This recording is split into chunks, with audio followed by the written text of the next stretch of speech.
I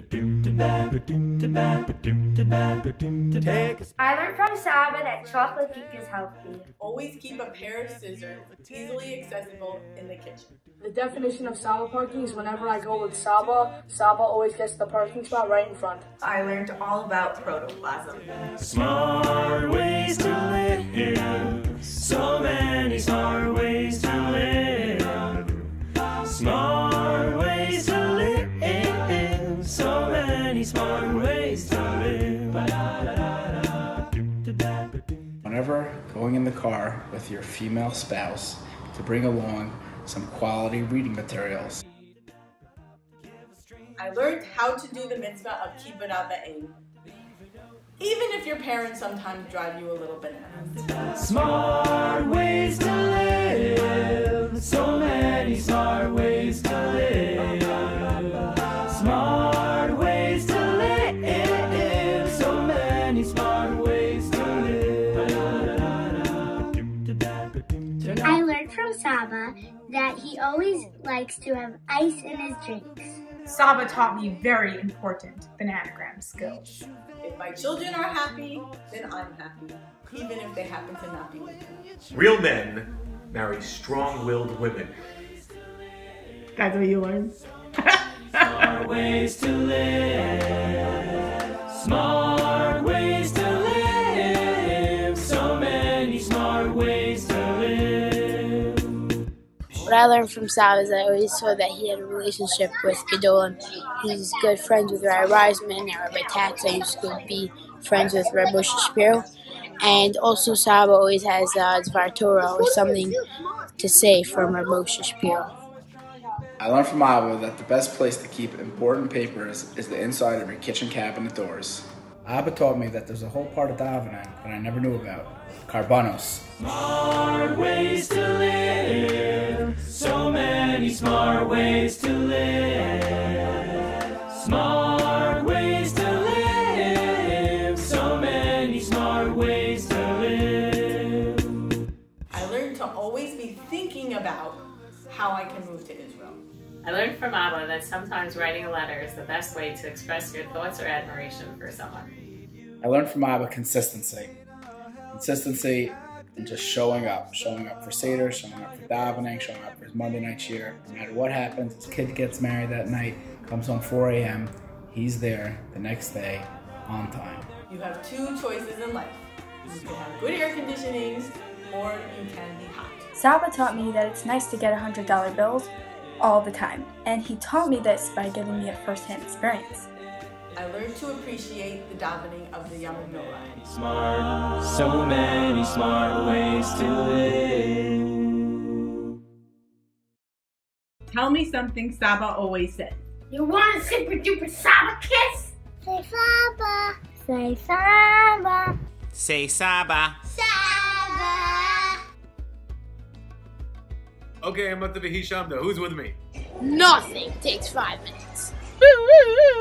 Smokey's got his man. Ay, ay, ay, ay, say shalom bimraima, v'yad say shalom avaleinu. I'm so proud of you that you were camper of the week. But when I was your age, I was camper of the whole camp for the whole summer, and I didn't get picked up. Okay, I'm up to Hala. Who's with me? Do you want to say Saba or do you want to do Roro?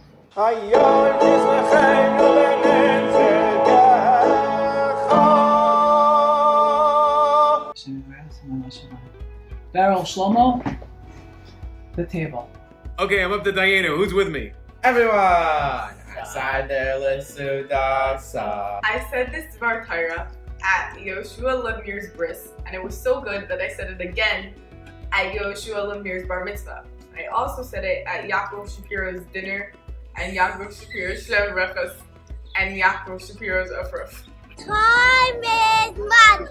Okay, I'm up to the bracha. Who's with me? Thank you for coming and thank you for leaving. Come on, lady, there's nobody in front of you. And I spoke for 29.5 minutes.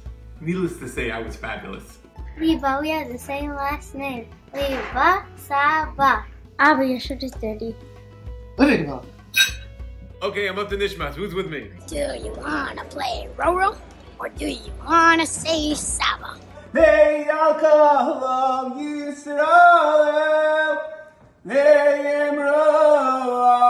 Amen. Shkoyach!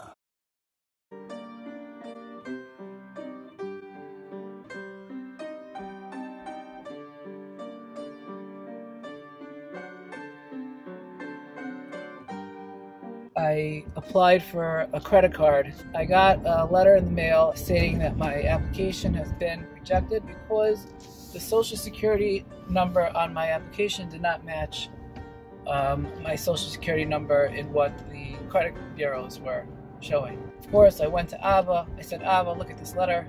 I was like, give me the letter, I'll take care of it. Abba opened up a file, and he was corresponding with the credit card companies, the credit bureaus, the Social Security Administration. A couple of years later, I saw the file. It had letters on my letterhead signed with my name that I never saw before in my life. I'll never forget the time that I was heading to the airport for seminary and we couldn't find my passport. We started looking for it, and as the situation got more and more desperate and the hours passed, the flight time was approaching. We ended up finding it. It turns out Abba can make it to Newark in about 27 minutes. On the way, he called the travel agent and arranged that as soon as we walked through the doors of the airport, they had two guys there who said, Sharon. They grabbed my bags and whisked us through the airport to the gate. Even though it was a stressful situation and we all didn't think I would make the flight, the knowledge of Abba taking care of things was very reassuring. So one day I was backing out of the driveway, which is not my best talent, and I smashed into a car across the street. So I was no way was I going to get Abba involved. I took it upon myself and knocked on her door and told her I'll pay for it. But when she came back with the estimate, I was quite shocked, and then I knew Abba had to get involved. Of course, he took the car to his favorite auto body guy, Jack, and the bill was about half price. I was driving Beryl's car. Beryl was in Israel, I think, and I smashed it pretty bad. Abba, in his tzidkas, took the car to get repaired in a way that Beryl wouldn't know. Beryl didn't know. The car was in a terrible accident. Beryl did not know that the car got smashed for years. Until like 2 years later, Beryl was in the car shop for a repair of some sort, and the guy came to him and said, was your car in an accident? This car was smashed pretty bad. And Beryl's like, no. The car's never been in an accident. It never happened. It was Abba working on my behalf to protect me from Beryl. So we're living in Montreal, and we still have our house in Stanford. So we're renting it out to these tenants. And every time we called them, they were late with their payments, and they would come up with some story, and it was driving us crazy, and we were completely overwhelmed, and we were 600,000 miles away. So finally, we call up Abba, and we say, Abba, do something about these tenants. We don't know what to do. They're not paying us anymore.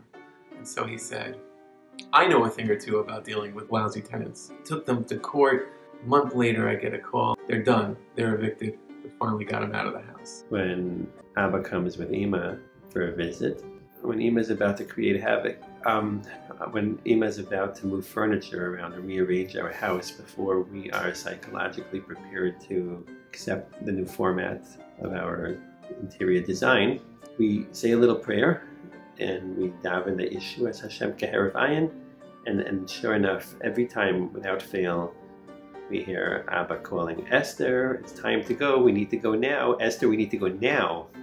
And each time we're saved more or less from this, what could be crisis.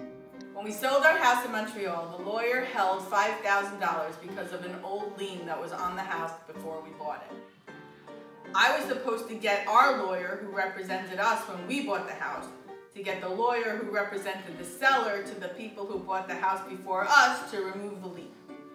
I tried to use Abba's technique of being annoying, but I had a newborn and just could not be consistent. And I could not figure out how to get the lawyer to take my calls. This went on for months. I remember when I came to the unfortunate realization that if I don't give this over to Abba, we would never see that money. In 5 minutes, Abba had the number of the Canadian Bar Association with which he threatened our lawyer. The money was returned within days. I was at a bat mitzvah on a boat. It was very windy, so someone needed a kippah clip to help secure their kippah. And Saba, he takes out his wallet, and there's a kippah clip, And he says, oh, if anyone else needs a battery or a thermometer or papers and tissues and a glasses screwdriver. And I said, oh, actually, I need a glasses screwdriver. Maybe need to fix my glasses. And then Saba fixed my glasses for me right on the boat. And he also had a $100 bill, which he gave to an aunt. In 5th grade, I tried to leave yeshiva early, and I got in a lot of trouble for that. And Abba came in the middle of the day to sort it out. I borrowed Abba's brand new Toyota RAV4. I don't remember if Abba knew about it or Abba didn't know about it. I went to the country for Shabbos with a couple of my friends. Anyway, I came with my tail between my legs to Abba. I said, Abba, I was upstate for the weekend with my friends driving in your new RAV4, and a cop pulled me over and he gave me 2 tickets, one for speeding, one for a stop sign. Could you help me out? Abba's like, give me the ticket, don't worry about it. A couple weeks later, Abba tells me, Beryl, I took care of it. I got a lawyer. He went to court for you. He pleaded down to a parking violation. I paid it. It's all done. It's all finished. It's taken care of. A couple of years ago, it was a weekday in the summer, and I was going with Mommy and a few of my kids to the beach. Mommy said we're going to go to the Rockaways because that's where she grew up, even though there are like 100 other beaches near my house. And when I said, is there parking there? She said, oh yes, lots of parking. So we get there and there's no parking. But a bunch of cars had turned off the street and they were parked like parallel to the boardwalk. So without thinking too much, I turned in over there, and as I found out later, the cars that were like near the street were okay, but as you got farther and farther away from the street, it got very sandy, and so then the van got stuck. And so the first thing that happens is all these lovely beach people come and they try to help dig out the car, and you know, with the boards and backwards, pushing, pulling, nothing's working. I say, okay, this is why you have AAA. I'll call AAA and they will tow my van out of the sand. I call AAA and they say, well, since your car is more than 15 feet from the street, we don't actually have to tow you. So then Mommy says, call Abba. And I'm like, really? That's so cute. Like, what is Abba gonna do? And she says, just call Abba. So I call Abba, and he comes with his little RAV4 and a strap. And he takes this strap and he ties it to his RAV4 and ties it to my Honda Odyssey and starts driving, and his little RAV4 yanks the van out of the sand. And then with a wave, he goes off back to work, and Mommy says, Chavi, you just made his day. Abba, you helped me out that time. You've been helping me out before that, after that, all the time. You always have my back. Thank you so much. Abba has always been steady and consistent and reliable. And if Abba says, I'll take care of it, I know that it will be done. Happy birthday, Saba! Happy birthday, Saba! Happy birthday, Saba! Say it. I want to say it.